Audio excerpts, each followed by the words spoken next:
ตรงไหนงินค่ะในไตยกไปหลง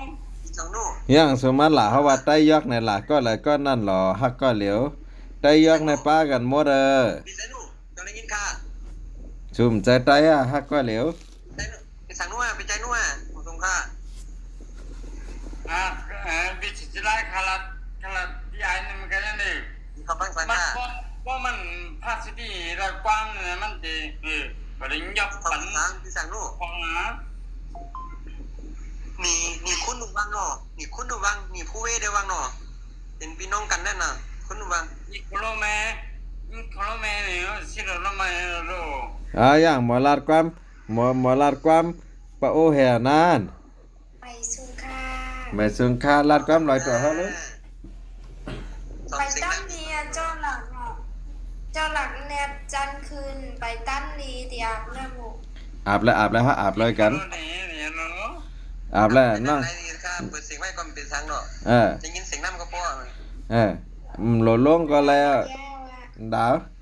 โหลงก็แล้วเพราะสุอาบน้ำเขาก็ได้อาบน้ำเขาอาบจ้ำกันมาไกลได้เขาอาบจ้ำปีคำแรงเขาก็ไม่ได้ยินเสียงปีสั่งนู่นเนี่ยเขาว่ามาโหลลงก็อะไรมาไกลได้เขาอาบจ้ำปีคำแรงเขาก็กำได้แค่อาบจ้ำน้องดาวเนี่ยก็น้ำ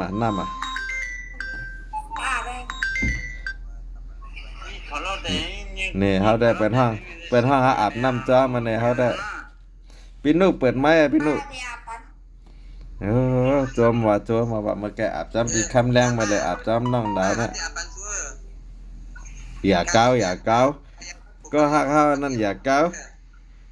คำตัวตายเขาเพื่อนก่อนนะเพราะสุดแค่อาบจ้ำน้องหลับเลยฮักที่อับปานนะการสเปียก็ฮักใจจะฟ้องพ่อผมอับพ่อไหมนี่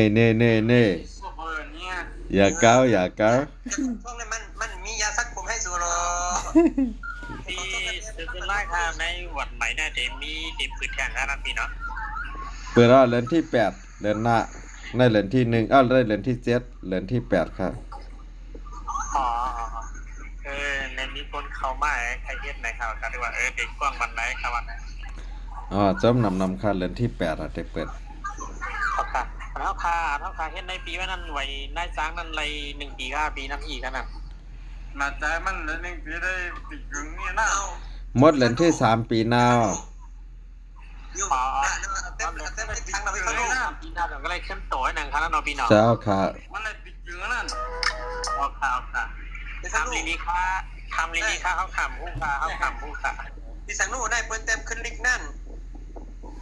ต้องปีนู่ด้านนั่นมีคนมาไว้ดีอยู่ที่ใครเฮ็ดกันให้คนใหม่แล้วก็ใครเฮ็ดวันเนี่ยค่าเดทามันได้พิเศษไล่อะไรเขาเฮ็ดดีเขาไว้ครับวันนี้เขาเนี่ยค่ะเงินจอมค่ะเงินจอมไอ้ก็ได้มันเต็มปะไอ้นี่ก็เต็มมานะแน่มันหลุดปันจึกลุงนู่เนี่ยลุงนู่หลุดปันจึกไอ้ก็ได้เหมือนนั่น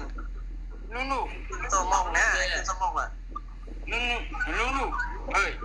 นี่คนละแบบนี่นะชิดเรามันนี่เนาะแม่แจ๊ปีทางนู่นแม่ปีทางนู่นหรือปันจึกปะเนี่ย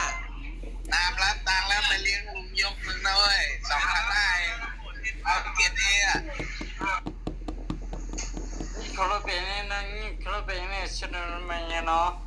ปิดคำแรงลัดต่อเขาเลยปิดคำแรงลัดต่อเขาเลยปิดคำแรงค่าเนี่ยค่าอ่านปันนุ่งปีสั่งนู่นกันนะใจค่ารับนุ่งนู่นนะเขาปีเขาทอมปีเขารับต่อกันนั่นเองน่ะมันหลุดปันจึกไอ้ไหนวะไอ้หมงอ่ะเฮ้ยนู่เฮ้ยนี่คนละแบบนะพี่นี่คนละแบบนะเนาะสวัสดีครับลุง